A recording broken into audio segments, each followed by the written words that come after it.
Good evening, everyone. Thanks for joining us for another episode of Chat with the Chief. I appreciate you taking time out of your day to connect with us. These conversations are a part of our commitment of transparency, partnership, and just keeping you informed about the work your police department is doing every day. Tonight, we're focusing on a unit that has become a real asset to our community, the DICE unit, which stands for Directed Investigations and Community Engagement. We're going to talk a lot tonight about how those two intercede and how they support one another and push our mission forward. This team is absolutely dedicated to improving the quality of life in Canyon City through visibility, approachability, and proactive problem solving. Excuse me. Let me introduce you to two of our DICE officers that are joining me this evening. I've got Steve Dunn here and Michael Marquette. Thank you for joining me this evening, gentlemen. Appreciate all you do for the community. You want to take this opportunity and introduce yourselves to the folks out there on Facebook? Yeah, welcome everybody to Chatting with the Chief. As Chief Schick said, my name is Steve Dunn, so Officer Dunn. My call sign is 1 Charlie Dice 1. I'm a 4th and 5th generation native of the state of Colorado. My previous career prior to joining the Canyon City Police Department was 24 years in the fire service. We don't hold that against him. That's okay. And I wanted to become a cop, and I switched over to the law enforcement side and did everything that was required for that. And then I was approached to be part of the DICE unit, mainly because I feel that my years of service with the fire service is very proactive, and that helped me be able to fit into this unit best I could. Yeah, you've done a great job. Bring that proactivity of the fire service experience into the law enforcement experience. Yeah, Steve's done a fantastic job for us, and we tease him all the time about fire service, but we're real happy to have you. Thank you, Chief. Michael? Yeah, hey, Michael Marquette. I'm originally from North Dakota. Moved here about 6 years ago. Originally was a graphic designer up the Royal Gorge Bridge for a while, which was a great time. Had a career change about a year ago and been with the police department ever since. It's been super awesome. Been very blessed to be a part of your guys' organization, and it's almost more of like a family in a weird way. It is. Yeah, I mean, you guys have really helped us out. It is. In so many different ways, but yeah, so part of the DICE unit, my call sign is Freecom Charlie Dice 4, or sorry, Dice 4. Yeah, I'm just on Main Street, love the community, love the engagement. Yeah, it's been a great time. And you guys are absolutely, we're really pleased to have Michael as well. And as he said, he had a very different career path. So we like bringing that diversity, that extra perspective. You know, we don't want all of our cops to think absolutely alike. We want to see different things, and you've certainly helped in that capacity. So thank you. So let's start off with the basics. The DICE unit was created to address issues that impact your daily life, such as disorderly behavior, theft, vandalism, and concerns in our public spaces. They work primarily in the downtown corridor, the Riverwalk, and then other high activity areas. And again, we'll get into that dynamic tonight. You know, we talk about directed investigations, community engagement, two separate missions somewhat, and we'll talk about that and how we leverage that you know, when we identify trends and patterns and things like that. You'll see them on bikes, you'll see them on foot, you'll see them in vehicles, but the idea is simple: be present, be accessible, and be engaged. Why is community engagement central to this this relationship-driven policing model? One of the most important things about DICE is that community engagement and relationship-driven policing. You'll hear me say that again, time and time again. This is powerful, guys. It isn't an add-on; it's the mission. These officers are expected to stop and talk with people, check in with businesses, help visitors, and build relationships. We know that trust is built in everyday moments. A quick conversation, a friendly wave, helping someone who looks lost, checking on a vulnerable resident. These interactions matter, and they make our community stronger. You know, and I'll let Steve talk to this, but I was on Facebook last night and I saw a citizen had commented the recent cold snap. Dice Officer Steve Dunn was tagged and noted for his help, his generosity. He was downtown during that cold snap, helping business owners shovel their sidewalks. Man, people were really impressed by that. And he was also witnessed helping out some homeless people with by delivering what we call warm bags that are donated by Walmart. Those bags contain hand warmers, gloves, socks, knit caps, blankets. Again, relationships are what make our community strong and resilient, and CCPD is happy to be connected. Steve, let's go back to that morning. What was going through your mind? Why did you feel, hey, this is certainly not in your job description per se? What exactly was going through your mind when you decided to help those people in that capacity? So, you've stated our district, our territory, our response area is the downtown area, building those relationships with the community, with the business owners, with citizens. Cold is cold, businesses still have to stay open. Yeah. Some businesses have to stay open no matter what, so they can keep that revenue going and keeping their employees employed and paid. I was doing my patrol on downtown like we were doing in our patrol unit, not on a bike this time. A little cold for the bike. It was a little cold. Yeah. I had cold weather gear on. I was ready to go. I saw some business owners out there shoveling in southern Colorado snow, use a broom more than a shovel. But I went out there and I was like, we walk the street every day. We talk to these individuals, these owners, these businesses, these citizens. This is part of our engagement. You've said it. We're building those relationships. So, jumping out and giving them a hand to seem natural. To seem natural. It Yeah. was to have clean off, because what are we doing? We're helping them. We're building that relationship, but we're keeping it clean so nobody falls and slips. Yeah. And that causes a hospital. That causes an ambulance ride. That causes a broken bone. So we did that, and then while I was doing that, I noticed, a few that we run into on a regular basis that are homeless. Asked them if they had anything to stay warm. The gentleman actually said, "My gloves are getting soaking wet," and I was like, "Come on over, man. And I got some stuff." And that's phenomenal. And I heard you, earlier we were doing a little round table trying to get ready for the program, and you said something interesting. You said small investments but big dividends. Yes. With regards to these relationships that Yes. you guys are developing out there. That's powerful. The relationships are key, absolutely key. Another big focus of theirs is crime prevention, early intervention. This is key work. I mean, I often refer to, crime prevention should be our focus, should be our biggest goal out there. Sir Robert Peel, father of modern policing, said the response to crime isn't what tells you about a community. It's the prevention of crime. That's always our goal. We can establish these relationships, educate people, and help them avoid legal problems. That's a win for us. Their presence alone deters crime, absolutely. But they also take a proactive approach, identifying patterns, talking with people in the area, and stepping in early when something just doesn't look right.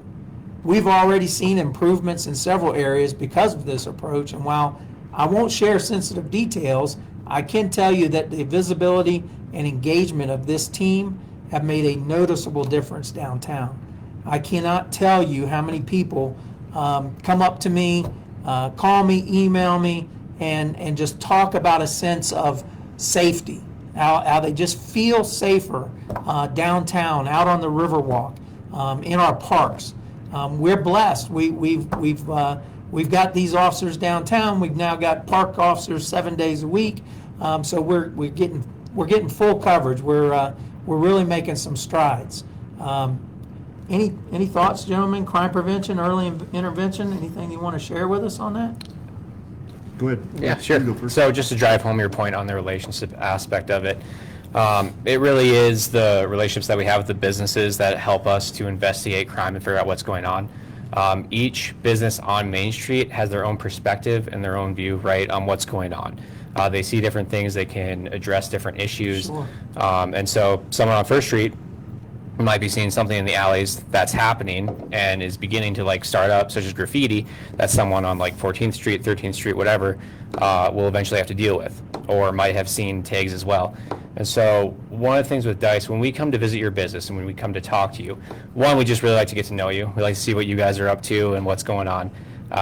And we would like you guys to know us, right? So that way you can feel safe and you can come to us if you guys need anything. So we'll usually give you folks a business card. It has our number on it, it has the emergency number on it, it has our email. So anytime you folks end up seeing something that's off, strange, just doesn't seem right, even if it's something super minor, still feel free to call the 911 emergency number, because our job is to investigate those disturbances, right? And so the worst thing that's going to happen is an officer is going to go, he's going to respond, he's going to check it out, and if it's something, he's going to investigate further. If it's nothing, then it's going to be UTL. He's going to clear and he's going to the next call. If it's stuff that you're recognizing patterns, right? And you say you've taken photo, again, we'll use graffiti as example of graffiti, and you have this log and you're seeing these things. On that business card I mentioned, there was an email. Please feel free to email me or any other Dice unit what you're seeing, because what we can do then is corroborate that information and build this bigger picture of what's going on and address crime before it ends up escalating to a point where it's really affecting businesses. Sure. So that's the relationship side of it. That's the investigative side of it. So the idea is making multiple contacts and as you said, pulling all this information together, putting the pieces of the puzzle together, seeing a different perspective, because you only see what you see out on patrol. Yeah. And the funny thing, I mean, it's just huge community investment. So everyone is cooperating, working together. So Nice. it's not just us, it's all you guys as well. Nice. We've got a couple questions coming in, and I'm just gonna hold them for a little bit, because we got a couple things we want to get through, and we're going to get to a question and answer segment. If the questions pertain to the section we're talking about, we'll certainly put them in there. So Dice also plays a role. Oh, thank you. Dice also plays a role in directed investigations. We talked about it's kind of a dual component, right? Directed investigation and community engagement, and how they work together to prevent crime, respond to crime. They gather information, they document problem locations, and they also support our crime analysts, our patrol teams, and our investigative teams. They're out there every day seeing things firsthand, talking to people, and identifying these trends. This helps us respond more effectively and allocate our resources where they are needed most. I'll pivot back to you guys. Anything you can share in terms of, you talked about putting those pieces, those puzzles together. Any other examples of the investigations aspect and problem solving? Anything in particular?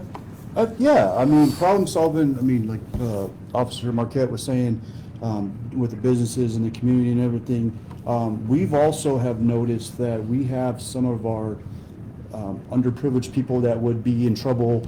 They've gotten tickets, they've came to us, they have a mindset of being able to come talk to us without being talked at, they get talked to. And they've asked us, hey, I don't have my paperwork, when's my court date? Can you help me out with that, Officer Dunn? And we can run them, we turn around, we give them their court date, so they're not missing a court, they're not getting additional charges or more warrants. So even on the aspect of the other side of the crime pyramid, if you're looking at it, we're getting individuals as well asking for our assistance that we would normally deal with a ticket or warrants, and they're like, hey, can you help me out on this too? So business aspect, yes, problem solving, great, all that, but we're seeing it on both sides of the spectrum for community engagement with individuals that are asking for help because they don't know when their court date was. They lost a piece of paper. Had one that said they used their piece of paper to start a fire. Yeah. Asked when their court date was, and we were able to give it to them, and they didn't miss it. That's great. That's great. That's what I like to call full circle justice. That's helping on every opportunity at every angle. And I will dovetail off that, and I will share a success story that this young unit didn't realize was a success story while we're talking about directed investigations.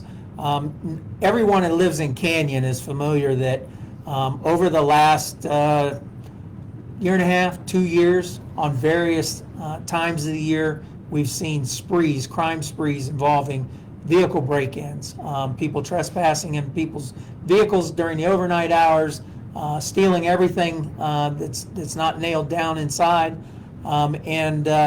you know, we've had some good success, but this was particularly interesting because we experienced this again. I guess it was late summer, early fall last year, and our analyst, working in conjunction with DICE and the patrol teams, was able to pull together some data and project some possible areas that we would likely see this type of criminal activity in the near future. So what we did was we pulled our DICE unit together. We pulled them off of Main Street for a week, and we put them in those neighborhoods. And they rode all night. They saw and contacted all kinds of folks. They found people that left their garage doors open and car doors open, and were able to help them get those closed up before, you know, unfortunately they became a victim of crime. You know, they made some contacts. They made some contacts with some folks that we were familiar with, folks that had been previously arrested in very similar crimes out at that time of night in those neighborhoods. Now, we didn't have anything to arrest them, but their presence was felt. So there's that prevention angle that we like to see. And so they did that for 4 or 5 nights. They came out. We debriefed a day or two after, and I got to tell you, they're all young, right? So they want to find crime, they want to find criminals, and they want to make arrests. So I think they were a little disappointed.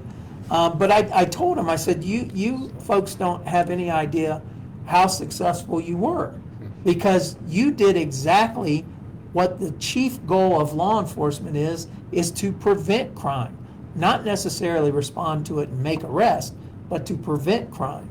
And oddly enough, I wasn't surprised.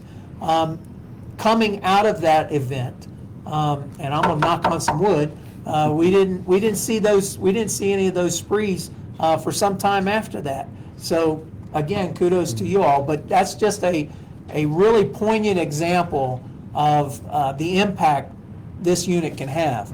All right, I'm getting stacked up with questions, so I'm going to go ahead and I'm going to start addressing some of them. Is there an elevated concern for law enforcement safety given the recent events?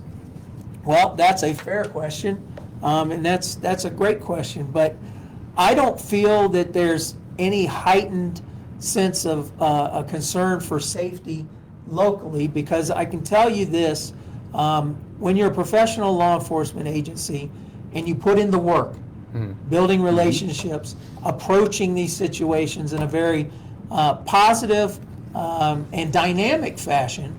So, you know, just because we are approachable doesn't mean we're not accountable. So when crimes occur, we respond accordingly in kind.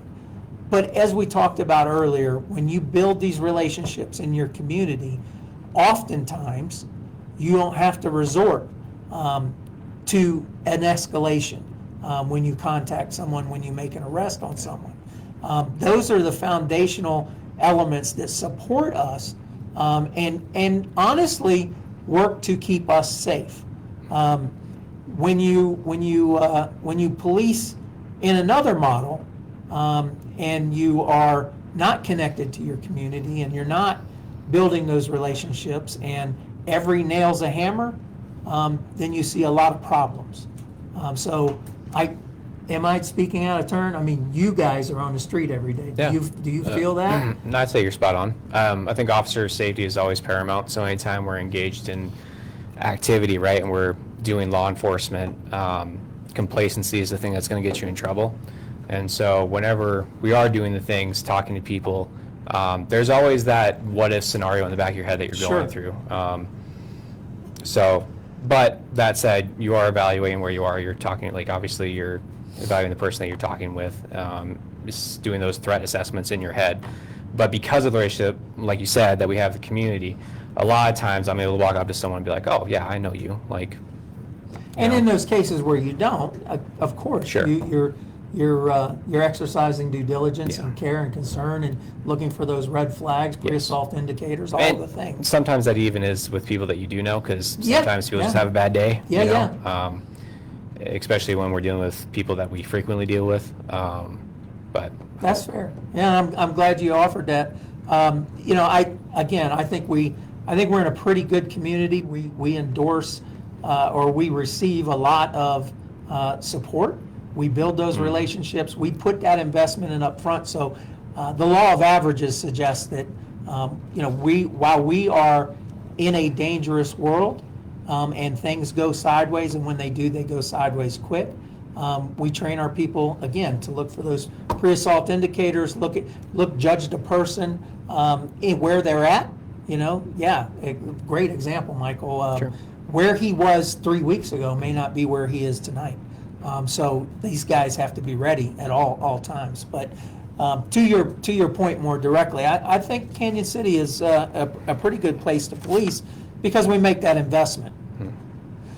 Community relations is good, but so is enforcement. Do you have solid backing from the DA and courts? Seems like cases are dismissed or punishment is very low for some crimes. That's, again, a good question and a fair assessment. I know that we have established a very productive working relationship with our new district attorney and his team. Jeff Lindsay's a good man. He's working very hard. I'll just be honest with you. I'm always honest and transparent. He adopted a struggling organization. Let's just say that, and he has been in a rebuilding phase from day one. And I know what that's like. That's a difficult climb. So we are working in concert pretty routinely to make sure that we are producing the type of crimes or the cases that we can sustain solid prosecutions. We're working hand in hand with him, his assistant DAs, his support team, and you know, the justice system is far from perfect. We have legislative issues, we have staffing issues, we have all the same issues as every other organization, but there's so much on the line with our workflows, our outcomes, and I know it probably seems where that may be the case, but I feel like we are making progress. I get communications from him. I watch the communications between my team and his team, and we're seeing a greater success rate, if you will.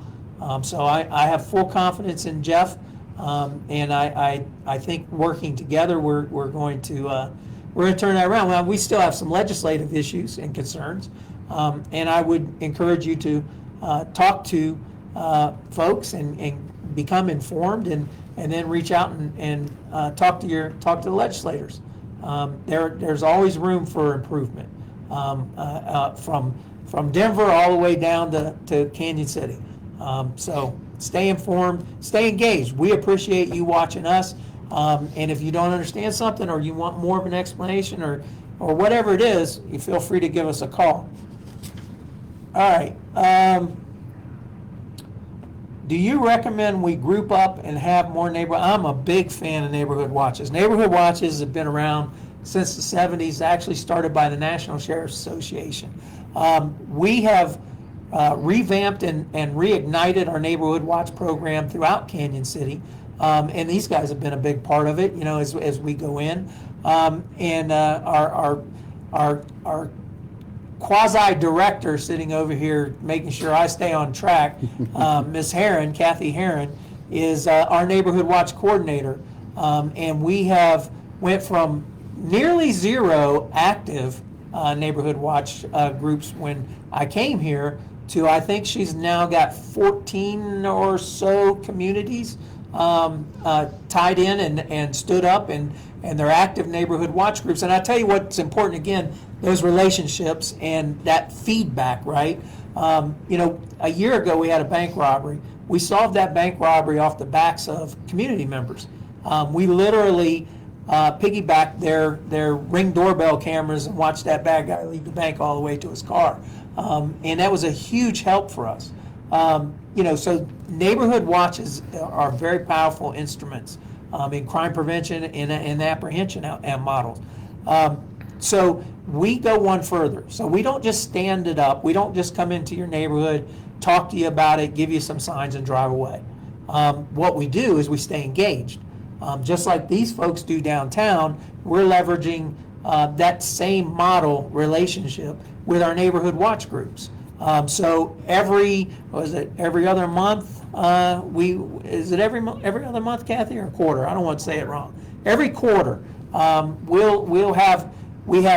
have CSO workers and we have police officers that are assigned a particular neighborhood watch group, and it is their job, their obligation, to reach out to that block captain every quarter and get a sense of, if there's anything going on that we need to know about, any changes, any questions.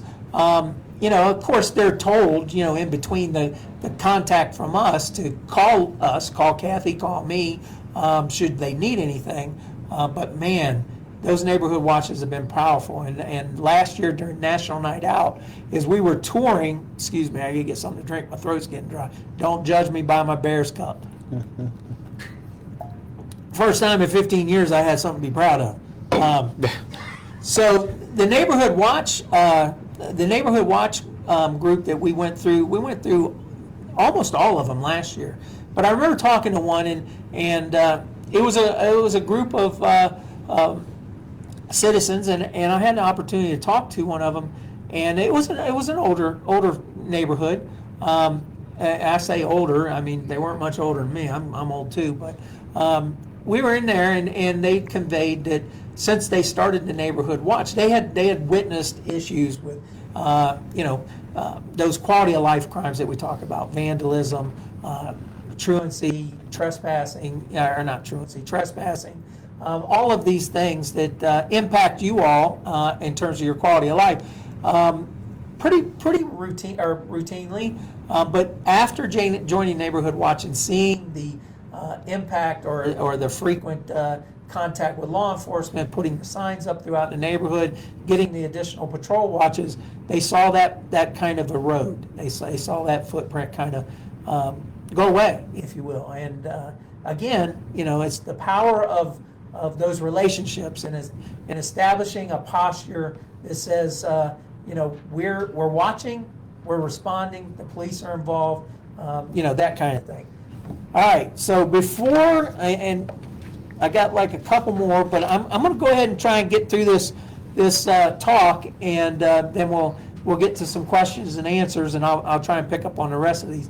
So we talked about the high visibility, or we talked about directed investigations, high visibility patrols. You'll often see these officers, DICE officers, out on their bikes or on foot. That's intentional. These patrols make officers more approachable in that fashion, allow them to see and hear things that they wouldn't ordinarily hear from a vehicle. Residents consistently tell me they feel safer when they see these peace officers out and about. And honestly, that's exactly what we want. Public spaces that feel welcoming, safe, and active. I can't tell you how many people I talk to that are just rejoicing over the DICE unit, rejoicing over the park 7-day coverage. How many folks tell me, how safer they feel on the Riverwalk over the last 6 months since we've been out here in this capacity. And I'll share a little secret with you.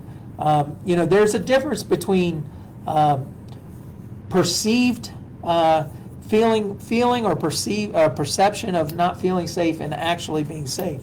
Over on our Riverwalk, we have not seen a lot of criminal activity per se. We didn't really have a crime problem on our Riverwalk. The last violent crime we had on our Riverwalk was about 4 years ago, 4.5 years ago. It was right after I got here. But we do see those quality of life issues that we talked about. And so people didn't feel safe. And that's understandable. That's perfectly understandable. I'm not saying that you should just enjoy that because the crime data doesn't support it. But I just want to make a point that it was more of a perception problem than an actual crime problem. But since we deployed DICE and Parks 7-day coverage, that has just kind of vanished. Everyone I talk to talks about how safe they feel. Again, I like to knock on wood. I don't like to tempt anything, putting it out there like that. But everyone I talk to talks about an increased sense of safety out on the Riverwalk, and that does my heart good. And I know it does these guys' hearts good. We were talking about this earlier, and just tell the folks how you collaborate with Parks, the Parks City Parks people, and our Parks Police, and what that looks like and feels like out there. Yeah, our DICE unit as a team collaborates a lot with city parks, helping them with any issues that they would have, any enforcements they would need from us, any support they would need. Our Parks Police, they assist us in any way that we would need. Vice versa, they need some assistance on our end as an additional officer for safety, additional officer for backup, additional officer for just communicating. Maybe they know that we talked to somebody yesterday and they know I have a good rapport, or Marquette has a good rapport, or other officers that are in the DICE unit have a good rapport, and vice versa. We'll lean on our Parks Police a lot by going, did you deal with these individuals? They might be upset and they say they got their camp evicted in any form, and we were able to reach out to our Parks Police and see what the interaction was and how it was going. We'll reach out to our Parks Department, see what they would need. But yeah, a great collaborative effort between all three of them. Yeah. You think it's fair to say that since we put the Parks Police out there 7 days a week, you guys are out there 7 days a week, and then again collaborating with the city parks group, that we're getting a turnaround faster on these identified camps where they shouldn't be, and getting those things cleaned up? I would like to think so, yeah. Yeah. What does it look like? So when we go out there, we get notified of a camp, a homeless camp or something. Do we just go out there and throw everybody's stuff away, or what do we do? No. What's that look like? No. Our Parks Police usually are going to be making the first contact, or if there's safety issues or hidden issues where this camps can be, we'll assist them. And it's talking to them and telling them they have a certain amount of time to be able to get it moved along. What assistance would you need? What assistance could we provide for you to be able to help you with this? Try to figure out a plan for them. We give them documentation, so there's documentation that's been forwarded. Parks Police has an amazing program for that they do. And then whenever the time That's to give them notice. Yeah, give them notice to help them out, understand what the understand what's process going on. looks like. Yep. Yeah. And then from there, whatever that time frame is going to be, usually we're starting to see that most of the camps are starting to get out of there. And then if there needs additional resources and services, then we're there to be able to give them. Do you think that constant service posture, just constantly being out there, again, that prevention model, do you think we're seeing less camps than we maybe saw a year ago, 2 years ago? I'd like to think so. Yeah. I like to think that the proactive activity of being out there and engaging. And I guess that's not necessarily a fair question, because you guys have been on the job now for 4 or 5 months. And we were talking about this earlier. We're going to need at least a year's worth of solid data to really assess. get a measurable Sure. on where we were a 100%. year ago compared to now. 100%. Yeah. 100%. And with our shifts, Officer Marquette and Officer Pagan on our team are a different set of days than myself and Officer Johnson on a different set of days. So we see different things, and then we share amongst the team, amongst the Parks Police as well, what we're seeing. So what we would be seeing on a Sunday or Monday is going to be different than what they're seeing on a Saturday, Sunday. But Sure. that communication is going to be there.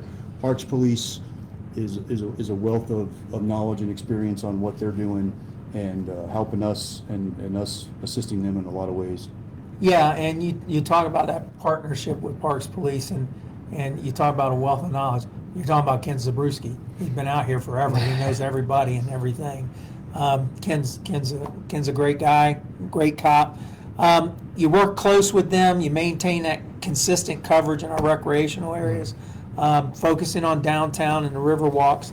Again, just it makes our city much more appealing.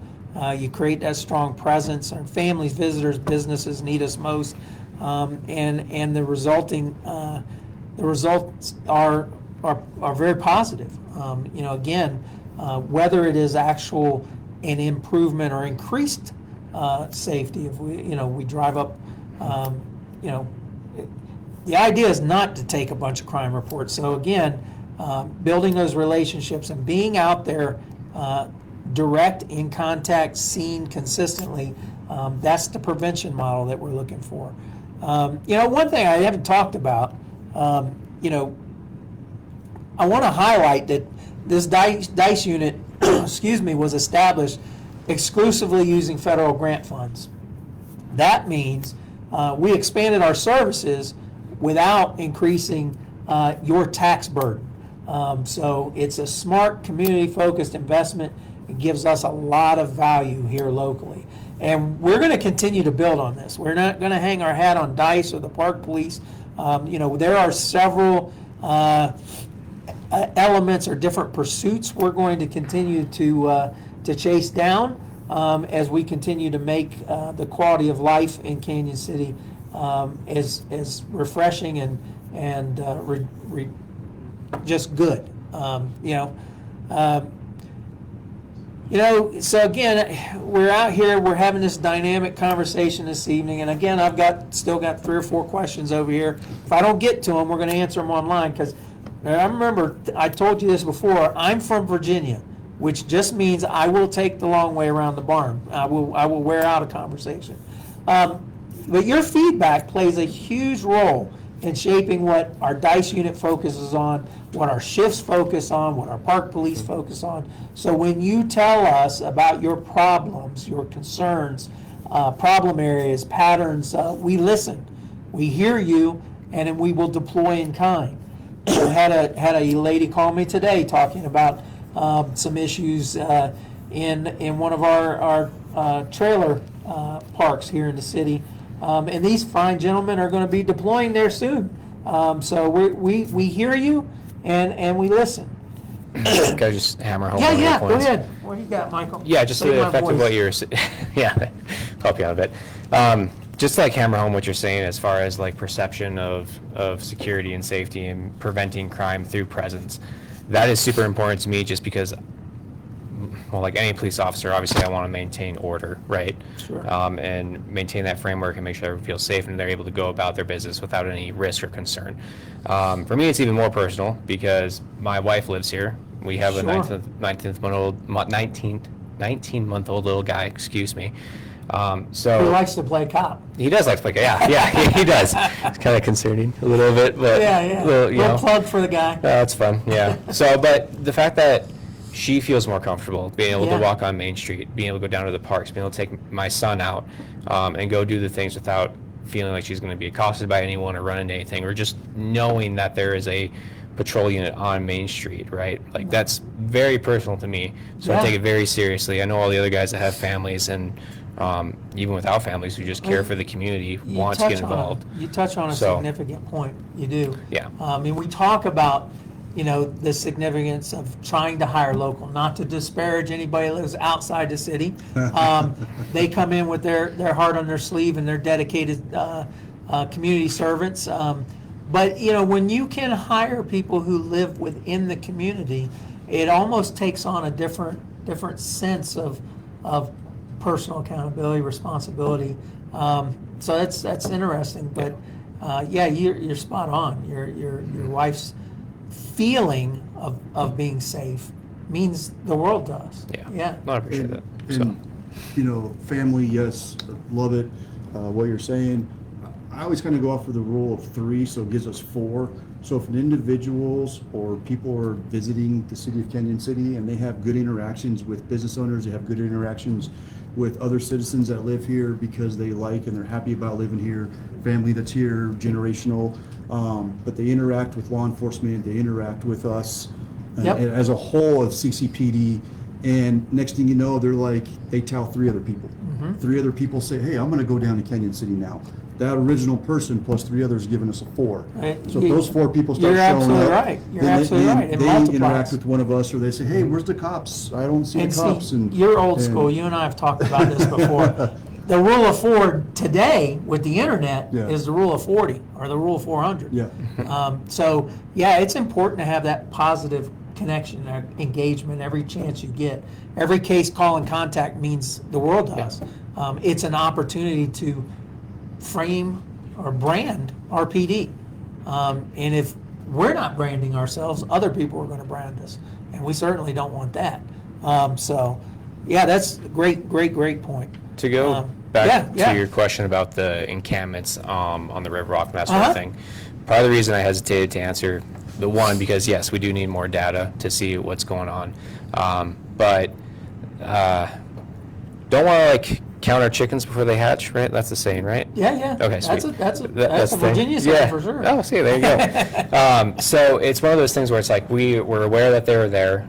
We address them when we find them. We're trying to look for them. But as we continue to address them and look for them, we're getting better at it, but they're going to get better at hiding them, right? And so that's one of the things where it's like we never want to get complacent and rest on our laurels. We always No. want to continue to be active, continue to be searching. So just wanted to You're spot on. make sure I got that out there. And again, I'll say it again. I can't tell you how often I hear from folks in the community how much they appreciate this team, how much they appreciate our entire team. But these guys, they have really hit the landscape running, and they're making an impression. And I got to tell you, a couple, 2-3 weeks ago, I was at the after hours chamber event down at Miss Nancy Kezar's place, Tailored West. She was hosting it, and that's just a time where all the chamber folks get together and talk about what's working, what's not working, what's good, what's not good.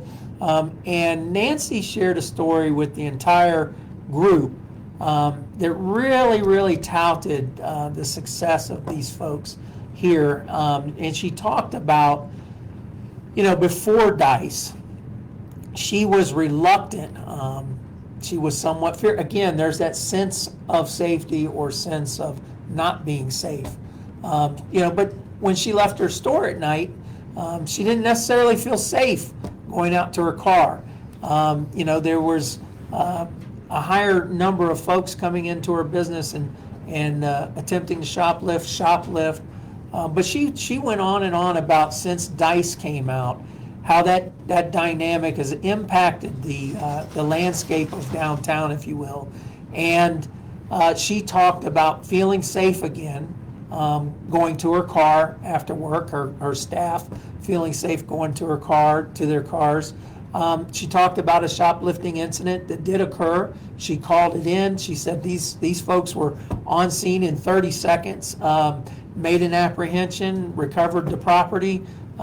She just really praised them, high praise.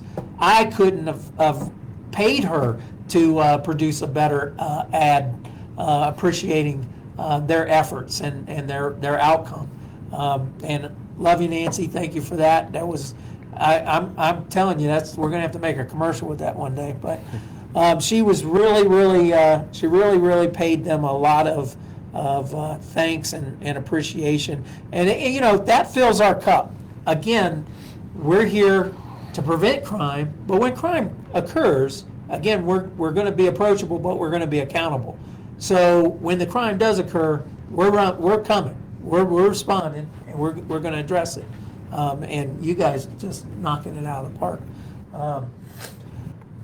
So I'm getting a boatload of questions. In fact, Kathy's looking at me like, you better start answering some of these. Did I see bike patrol training over near 10th and Mystic by chance? When will they be patrolling and where? Well, great question, and you probably did see them over by 10th and Mystic when they were training initially. But if you have a particular problem, okay, thank you. If you have a particular problem and you'd like to see some more patrols, or you'd like to see some directed investigations by this unit, give us a call, talk to us, let us know what that looks like and feels like, and we can put a response plan together. Are you guys going to be opening up another cadet position? It seems like drug enforcement is either unevenly enforced or not enforced at all. Can you speak to this issue in our community? I could talk forever about this issue. It's a significant challenge for us. We have a limited number of narcotics detectives, and I'm working on changing that as well. In fact, I've been talking with CBI for a while, and everybody's faced with staffing challenges. Everybody's faced with financial challenges, but we're staying the course. Trying to work with CBI to possibly stand up a drug task force here in Fremont County, and again, I'm going to be meeting with them in a couple weeks. But getting back to your point, yes, narcotics are a challenge. The legal landscape has changed over the years. For years we had the ability to pretty consistently and pretty simply leverage criminal informants and gain confidential information and put cases together. That landscape has shifted as legislation has decriminalized some of our narcotic schedules, and it makes people less inclined to work with police. So there's a number of issues there. I know that our narcotics detectives are working hard every single day. Every single day we're out there investigating cases, working interdiction, trying to put things together, working collaboratively with the Sheriff's Office, State Patrol, Florence, Salida, Pueblo, constantly in that pursuit. But it's a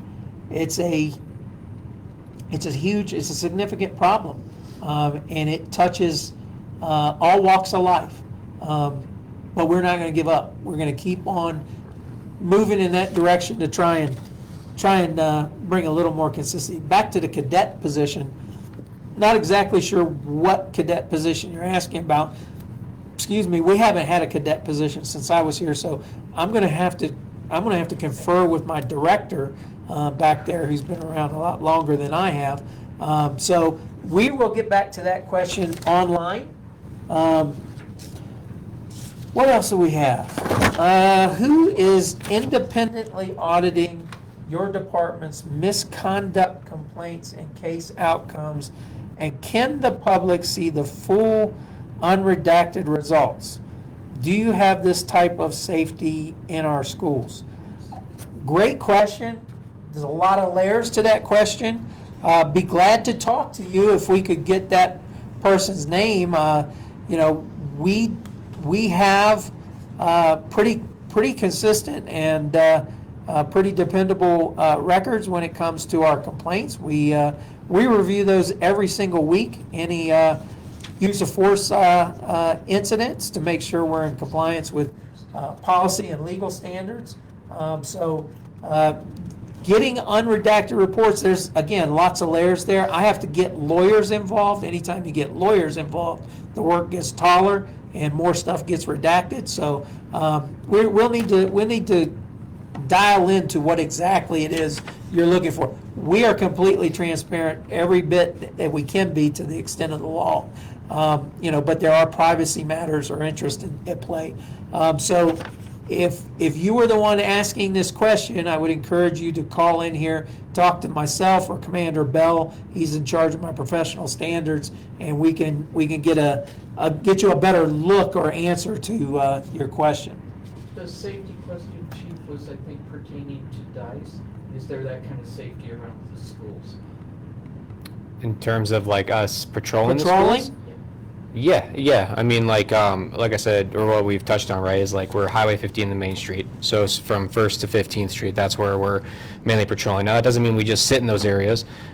We do respond to calls anywhere in the city, especially when the shift is down. But that also means that we're checking out the schools, we're visiting them, we're frequently doing patrol watches. So yes, we are addressing those areas, especially when there's rumors of things going on, and rumors is in like we get calls like there's a suspicious Reports. person. Yep. Yeah. Yep. Anytime that comes out, like us DICE units, if we're not doing anything, we're going straight there and we're either assisting or we're trying to make that arrest. We're trying to find the Sure. suspect because there ain't no way. And these guys deploy, and you know, we say foot patrol, bike patrol, and vehicle. While they are not tied to the radio citywide, they're monitoring those calls citywide. And if a situation evolves that they need to respond to, they are quite capable and able to get in a patrol unit and respond with the rest of our patrol teams to resolve that situation. But a great point, Michael. If we have those reports, if we have those concerns around the schools, of course we're going to have those units there as frequently as we need. So I love this question. Also, do you have any pointers or advice to someone looking to apply to CCPD? Yes. I would say remain of high character, work hard, build your character. Come in and talk to us. We do internship programs all the time. We typically do them through the PACE program. If you're no longer in high school, we can still work out an internship program. But come down, do a ride along. See if it's what you think it is. And make sure it's what you want to pursue, because it's a heavy investment. I say build character. I say get involved in civic organizations. Understand your community, build those relationships. I say education. Go get your education. You can't be a cop till you're 21. Don't waste your time. Go out there and get an associate's degree. If you're still in high school, work dual enrollment. Get an associate's degree. Continued education is never a bad thing. And don't just try CCPD. I love where you're going with that. I want to see you in CCPD, but try a couple different agencies. See if you like an agency this size and this pace. Go do a ride along in Pueblo, Colorado Springs. Make sure you're where you want to be or where you think you want to be, because it's a heavy commitment. You talk about 16 weeks of the academy, 16 weeks of FTO. That's a long time, and to get there at the end and not be impressed, not be satisfied, that's terrible. You've invested quite a bit of time in something that doesn't work for you. Yeah. So I would encourage you to do that. What do you guys think? Just to add maybe a few more things, just martial class. So jiu-jitsu is really good. Yeah, I recommend yeah. that. It's not always about how big you are. It's your leverage. It's your maneuvering. Second, physical fitness, right? Work out. Everyone loves to see a cop that's actually able to run and go do the things, so make sure you're physically fit. And then thirdly, people skills, right? You might not think it, but working in fast food, working in customer service where you're talking to people, that's huge on the job, because a lot of the job is talking to people. It's de-escalation. Sometimes it's escalation. But a lot of time it's just trying to talk people down. Yeah. So get familiar with talking to absolutely. people. We would rather talk you into handcuffs than make you get in handcuffs. Absolutely. Oh, 100%. Yeah. So I get another one about cadets, talking about sponsorships.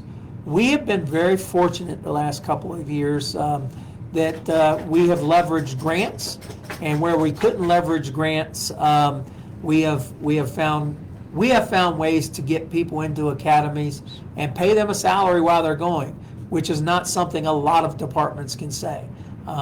Oftentimes, and these two are some recent grads. That makes a difference, right? When you don't have to work a full-time job or your family go without, so that you can go live your dream. That makes a big difference. Yeah. Oh, yeah. Yeah. 100%. Yeah. So give us a call. We're hiring right now. Got 2 spots out there opened up, and we're getting ready to start testing and evaluation. What can I do to educate the public on using traffic circles?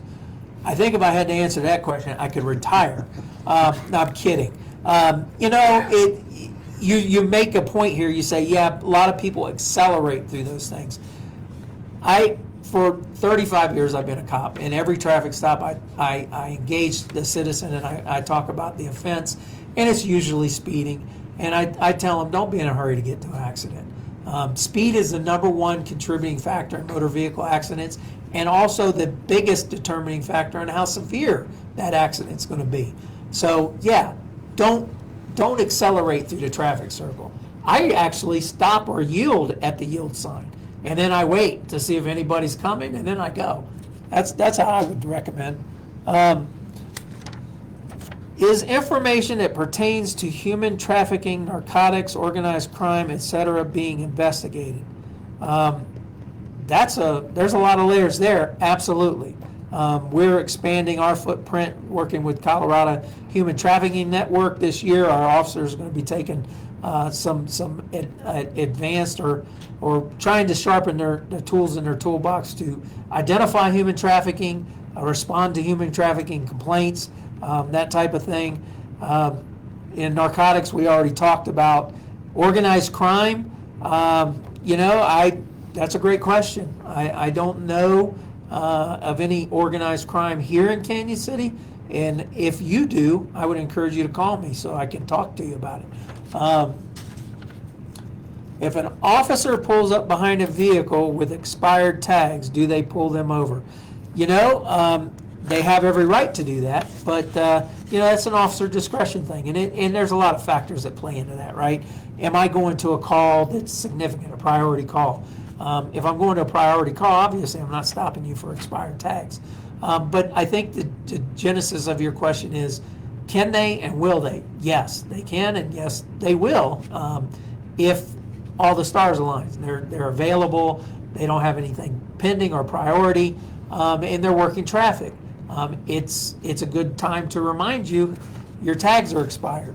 And it's also a good time to run your tags, make sure they're registered to the vehicle they're on, and you're not driving a stolen vehicle. So, yeah, if you don't update your registration, you're going to catch the attention of law enforcement. So, what is CCPD's stance on interacting with immigration? I've addressed this publicly before, and our stance has not changed. We are not the immigration police. We are the criminal police, and we will investigate crimes. We will not investigate civil immigration. If our federal partners call us for assistance, and we can assist them, we will absolutely do that. But we don't investigate. We don't investigate immigration. 2 minutes. Okay, 2 minutes. I got 2 questions left. Look at that. Are you guys going to be opening up another? Wow, I got a lot of people interested in joining the PD. I really like that. We have spots open now. Go online and apply. We're certainly looking for experienced officers, but we don't discount people that don't have experience. In fact, the last 8 or 10 we hired had very little, if any, experience, right? Yep, And I these was a guys graphic didn't have- designer. Yeah, this so. guy was a firefighter. Hold that against him. And this guy was. What'd you do? You did some. I did marketing. computer drawings, Yeah, and stuff like that. Yeah, So, different stuff. So completely we're always different looking career, for different people. Because the more diversity we get in this job, we look at this job from a very different viewpoint, and the more perspectives we have, the smarter we get about policing. How are you utilizing your flock cameras and Palantir type software, ALPRs specifically? What does DICE stand for? DICE stands for Directive Investigations and Community Engagement. Great question about flock, and I'm going to finish on this point here. So yes, we went to flock. 2 years ago. It took us every bit of a year or more to get them installed, to shore up our city borders and identify crime. And we have had some success with our flock cameras. one case, an example is one of the drive-by shootings we had. We leveraged Flock to identify it.